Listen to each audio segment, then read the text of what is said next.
Para sabihin ko sa'yo, ako nagulat.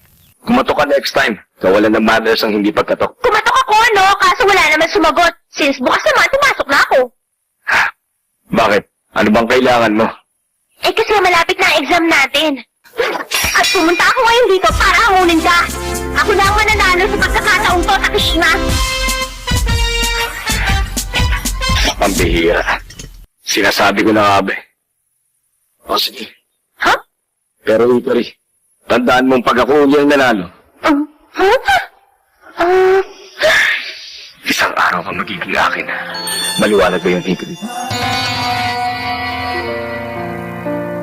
Hindi ba sinabi ko sa'yo hindi na ako magpipigil? Anchor! Ryu!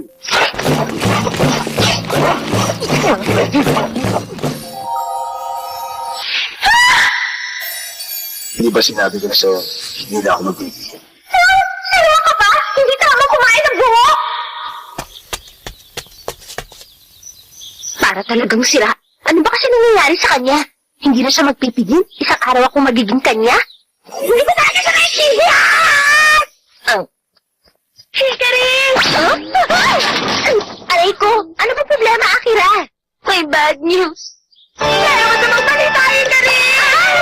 Yung high class table set natin na maghahatag ko sana na afternoon tea natin nagkapira-pirahan mo. Sira na, Hikari! Sira na! Ano ba sinasabi mo?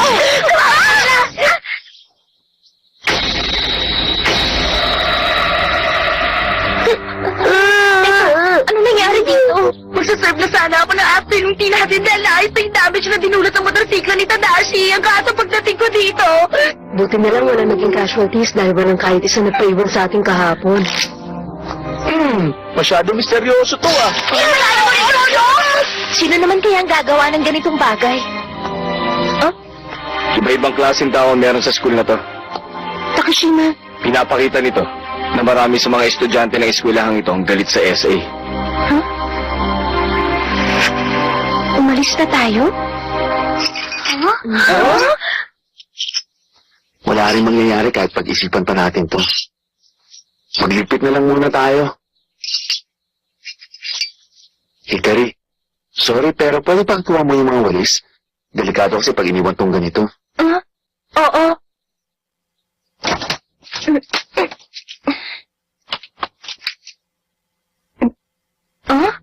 Galit sila sa SA? Kung sa bagay, pareho rin lang naman yung ibang klase sa ibang normal schools. Pero ang SA... Maglilinis ka ba? Ako nang gagawa. Hindi namin hahayaan na gawin niya ng SA. Oo nga, amin na yung walis. Sandali. Hindi naman ako kagaya ng... Teka, pwede lang ka magpa-picture ng kasama ka? Alam mo kasi, yun ang uso sa mga estudyante ngayon eh. Tsaka sabi nila, pag may picture ko kasi sabi ng essay, tatas ang grade sa amin. Oo, yun. Pwede rin ba ako magpa-picture? Naku, naiwan ko sa classroom yung phone ko. Teka, magsitigil kayong lahat. Itigil yung kalokohan ko. Hindi mahalaga kung essay kami. Normal din lang kami kagaya nyo. Normal? Sino nagsabing normal kayo?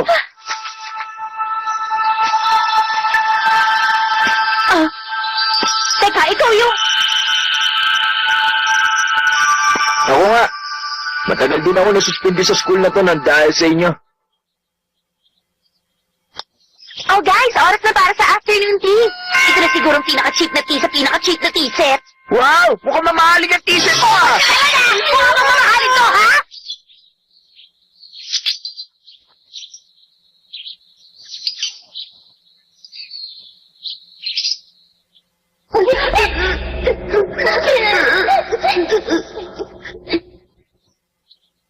Ano bang iniisip mo? Are you?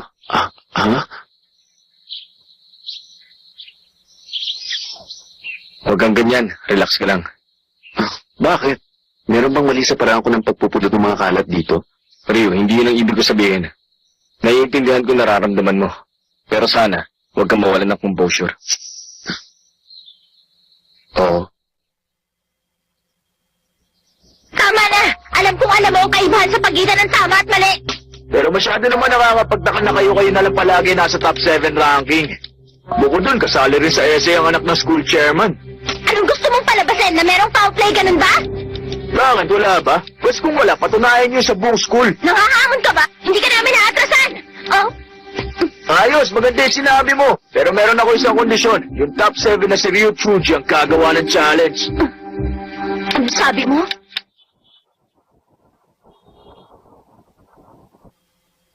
Masyado akong nadala kaya tinanggap ko yung challenge.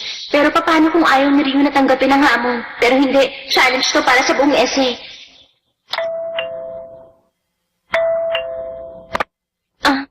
Chuji residence ba to? Ako po si Hikari Hanazono, classmate ni Ryu. Nandyan po ba siya? Ano raw? Excuse me. Alam ko na. Ikaw ba yan, Megumi? Ay. Wow! Ang taas mo, no? Skyscraper! Ay, hindi! Manhattan pala! Skyscraper na nga, pinilitan pa naman Manhattan. Ngayon lang ako nakapunta sa ganito kataas na building. Oh, teka, kotse ba yun? Grabe, parang langgam. Ito rin. Huh? Mabuti pa, maupo ka muna. Magsaserve kasi ako ng tea. May mga cake dyan, di ba? Naku, sorry, nabala pa kita. Pero alam mo, hindi ko alam na kasama mo pala sila Jun at Megumi. Actually, hindi naman talaga lagi. Nandito lang sila kapag nasa abroad ang parents sila dahil sa concert. Nag-aalala kasi ang mga magulang nila eh. Nga! Ha? Teka, Ryu. Bakit ba? Ganyan na suot mo. Parang hindi ako... Ryu, hindi ko mabuksan. Paki naman, oh. Oh, ayan. Ha? Anong libro? Ito ba ang gusto mo? Mamaya pag bedtime na. Gusto mo na. Baka kasi sapunin ka. Wow, amazing! Daig mo pa yung pinakamagaling na mami sa buong mundo. Teka, ano ba pintuan yun? Yan yung kwarto para sa mga hayop. Gusto mo makita? Wag, baka hindi ka na makalabas pag pumasok ka doon. Kayo talaga. Papakita ko lang eh.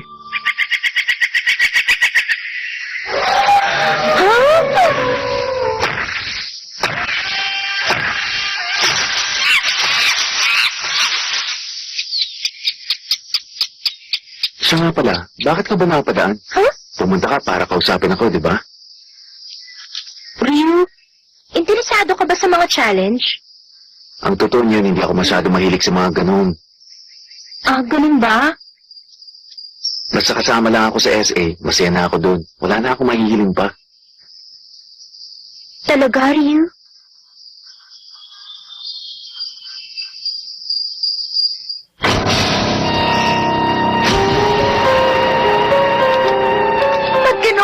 Ano bang nangyayari?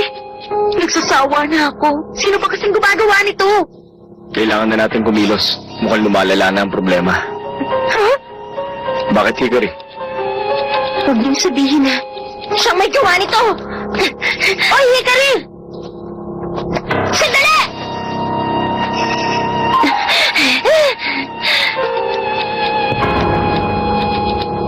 Ikaw ba ang may gawa? Ha? Ano po sinasabi mo? Maalala ko nga pala, kumusta na yung challenge natin?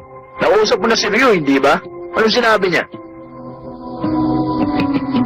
Hindi ba pwedeng ako na lang? Sinasabi ko lang nga ba eh. Natatakot kang baka matalo ko yung top 7 nyo. Hindi sa ganon. Ano lang kasi. Nagkakamali ka. Hindi ganong klaseng tao si Ryu.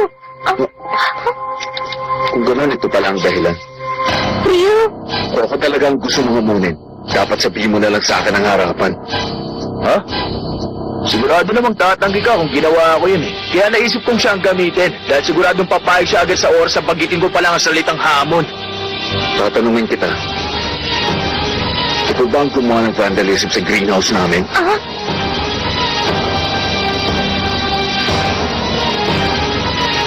Ano, sumagot ka? Ano ngayon kung ako nga?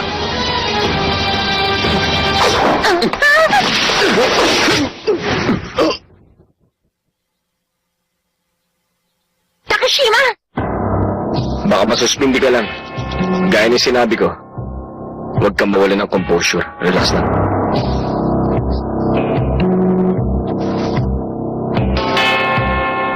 Yung hamon mo, tinatanggap ko yun. Sigurado ka ba? Baka magsisi ka lang. Pero tandaan mo, oras na ako ang manalo. Hindi mo na dapat guluhin ang SA kahit kailan.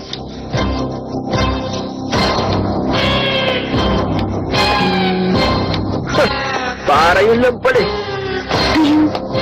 Huwag kang mag-alala. Mahalaga para kay Ryu yung essay, kaya siguradong pagbubutihin niya.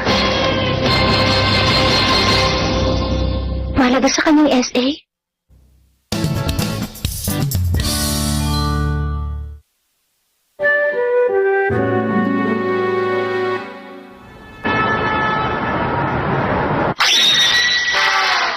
Hikari, ano yan? Ano bang binabalak mong gawin? Hindi mo ba nakikita? Magluluto ako ng hapunan. Paano kasi kasalanan ko rin yung tungkol sa challenge na yon? Tutulong ako sa inyo para ganahan si Ryu sa challenge. Gagawin ko ang lahat na ipapagawa nyo. Kaya sige lang, Ryu. Mag-aaral ka na. Ako nang bahala rito, okay? Salamat sa pag-aalala mo, pero... Oh, tapos na pala. Right go sa magiging dinner natin. Oh, heto! Oh?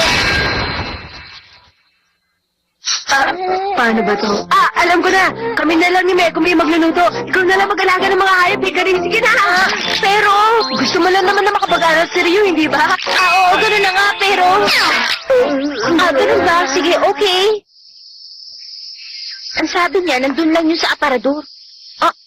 Teka, mukhang ito na yun. Isang paketeng bird food at monkey food. Eh, yung alligator food, nasan kaya? Alligator!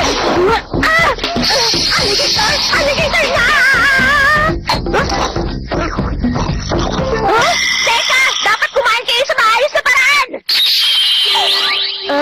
Teka lang! Huwag niyo ako habulin! Teka, relax na kayo, ha! Huwag niyo ako habulin!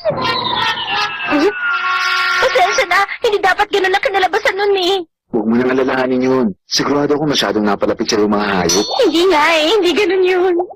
Nagugutom ka na, di ba? Sige na, kumain ka na rin. Ha? Ikaw ba nagluto, Ryu? Oo, mas mabilis kasi ako magluto kaysa kina June at Megumi. Ano ka ba, Hikari? Huwag mo nang alalahanin yun. Oo nga naman, Hikari. Tsaka hindi magpapatalo si Ryu sa lalaking yun. Oo nga, alam ko naman yun eh. Kaso lang, matindi ang galit ni Nakamura sa SA. Dudurugin mo kami? Oo, hindi ko matatanggap na kayo mag-hari dito dahil hindi patas ang pagkapili sa inyo. Kaya dudurugin ko ang buong essay. Tatanungin kita, Hikari. Gusto mo ba ang SA? Ha? Ano ba namang klaseng tanong yan? Siyempre naman, oo. Kung ganun, bakit ayaw mo na iba ang trato nila sa'yo? Naintindihan ko ang nararamdaman mo. Alam kong sumali ka sa SA, hindi para iba ang maging pagtrato sa'yo ng mga estudyante. Sumali ka para talunin si Kay, hindi ba? Ang kaso para sa amin kasi, kailangan namin ng SA. Hmm? Kailangan ko yun. Ni June, ni Megumi at ng iba. Kailangan mo yung SA? Oo, ganun na nga. Sa tingin mo, magagawa mo? Oo naman, huwag kang mag-alala. Alam mo, hindi makakatanggi ang pamilya at Suji sa kumpanya namin. Gagawin nila ano man ang sabihin ko. Aba, kompleto ang buong essay Napakalaking karangalan nito. Paano ba magiging takbo ng challenge? Ito, hinanda ko to para sa challenge. Para masigurong fair ang magiging challenge, gumawa ko ng 1,000 questions mula sa Hakusen Academy Test Database. Ito ang gagamitin nilang dalawa sa hamon. At sino ka naman? Di ko maalala. Hindi maalala. Masyado marami yung 1,000. Oh, instead mo nga yun. Yan, tawag ko ron, 1,000 question test of fair. Ang corny naman o. Meron lang kayong 1 oras para mag-exam. Simulan niyo na. Hindi pa dumarating si Ryu. Ba't magsisimula ka na? Bakit nga kaya? Mas maaga naman siya umalis kaysa sa atin, di ba? Ngayon ang oras na pag-usapan. Nakalimutan niyo na ba? Oh? Hello, Ryu? Oo eh. Nasaan ka na ba? Ano, malilate ka? Oo. Meron kasi akong kailangan gawin at dapat yung matapos kagad. Kailangan ko silang i-entertain ngayon din. Makinig ka, Jun. Pakisabi mo na lang sa lalaki niya na kahit gamitin pa niya si Saiga, wala rin kwenta. Pero Ryu! Sila Hiro? Ganun pala. Medyo bumilib na sana ako sa'yo nung bigla mong hinamon ng SA. Pero hindi pala dapat dahil mandaraya ka. Hindi tamang basta kayo ng bibintang. Basta oras na para magsimula. Andito man siya o wala, sisimulan ko na. Sandali lang! Pero Takashima, Kahit na ano pang gawin mo, magpapalusot at magpapalusot pa rin siya. pero kahit na. Sinasabi mo bang wala rin kahit gamitin ni Rio ang talent niya? Hikari, gusto niya manalo sa challenge. Oo. Sila yung dalawang anak ng music prodigies. At ako naman yung anak ng mayamang sports manufacturer. Ngayon pala magkakasama na kami.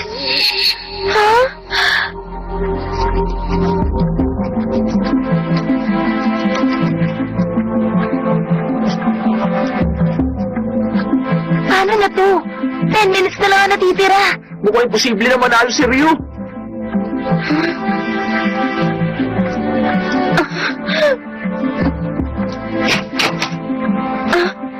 Ryu, saan ka ba galing? Teka, okay ka lang ba? Ayos ka. Pabadjing-badjing ka lang dyan, ha? Sigurado matatalo ang essay dahil dyan sa ginagawa mo. Oo, siguro nga. Hoy, Ryu, ano bang ginagawa mo? Ano ka ba naman? Alam mo magkahiwalay ang question and answer sheet. Kapag ganyan ang ginawa mo, Tama sinasabi ng mga kaibigan mo. Saka ka lang ba sasagot pag na-memorize mo na yung 1,000 questions ng test? Oo, parang gano'n na nga. ano?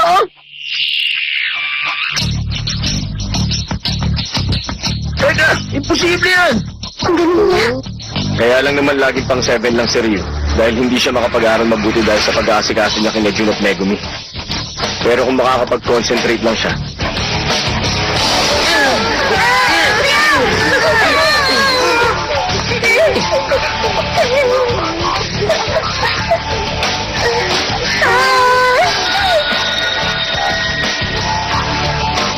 Hayaan niyo. Protektahan ko kayo. Pangako yan. Sensya! Imposible! Nagawa mo sagutan lahat sa loob lang ng 10 minutes? Hindi pwede, imposible yun! Ano ba kalukuhan yung ginawa mo? Sigurado ako nagdaya ka lang! Kung gano'n, ulitin ko na lang. Pero sa pagkakataong ito, hindi mo na magagawang mandaya pa. Ano, okay ba yun? Nakakasarap! Nga pala, Kay. Pag binira ko siya ngayon, considered self-defense yun, di ba? Parang ganun nga.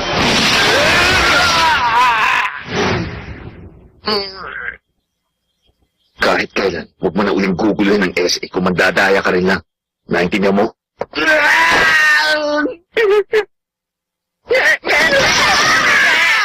Ryu!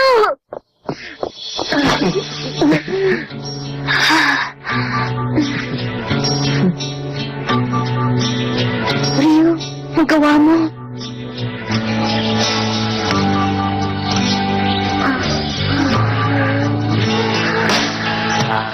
Sandali lang, sino ba talaga nag-vandalize sa greenhouse?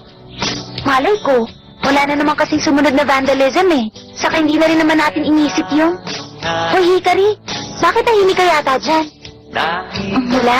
Naisip ko lang kasi na kaya pala ganun ka-importante para kay Ryu ang SA. Dahil sa tuwing narito siya, dun lang siya nakakakuha ng peace of mind. Pero, sino magkakakala posible masagutan ng 1,000 item exam sa loob lang ng 10 minutes? Tapos na perfect niya pa! Ibig sabihin, pag nagseryoso pala si Ryu, hindi siya mahihirapang makipagsabayan kay Hikari o kay Kay. Huwag tayo maging kampante, Miss Rank number 2.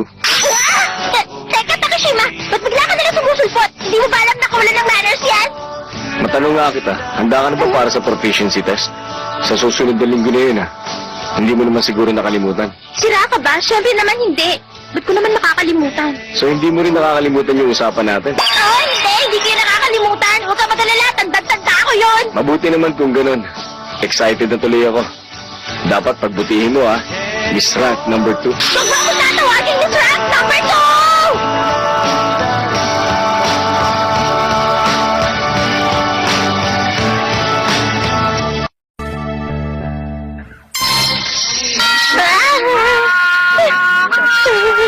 Ay, sagutin na naman ako! Paano ba yan? Talo ka na naman. Oh, Takashima? Kaya gaya na napag-usapan, Ha? magiging akin ka. Sa loob ng isang araw. Ay!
I'm Tadashi. It's really summer. Summer means vacations. Vacations mean love. I'm of that age. I want to experience a beautiful love. Speaking of which, someone's out to get me. I'll leave you with those mysterious words, and I'll see you next time.